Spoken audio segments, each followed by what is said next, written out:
কঠিন হাসরের দিনে আপনাকে উলঙ্গ অবস্থায় তোলা হবে। আপনার পাশে আপনার মা বাবা থাকবে, কিন্তু আপনি চিনতে পারবেন না। সকল দেখবেন ইয়ানস্তি ইয়ানস্তি করতেছেন। তখন আমার প্রিয় নবীজি আপনার সাহারা হবে, আপনাকে ডাক দিয়ে বলবে, হে আমার উম্মত, তুমি দুনিয়াতে কি করেছো? তুমি যদি বলো, ইয়া রাসূলুল্লাহ, আমি আপনার হাদিসগুলো মানুষের কাছে পৌঁছেছি, আপনার সুন্নাত মোতাবেক চলেছি, তখন আপনার সুফল জান্নাত হতে পারে।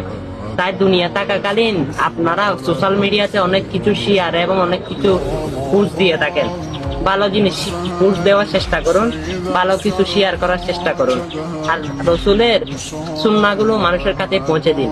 আমার প্রিয় নবীজি বলেছেন, যে আমার হাদিসগুলো মানুষের কাছে পৌঁছালো, সেই আমার সাথে জান্নাতে থাকবে। আপনি কি জান্নাতে থাকতে চান? তাহলে হাদিসগুলো বেশি বেশি, ইসলামিক পোস্টগুলো মানুষের কাছে পৌঁছান। আমিন।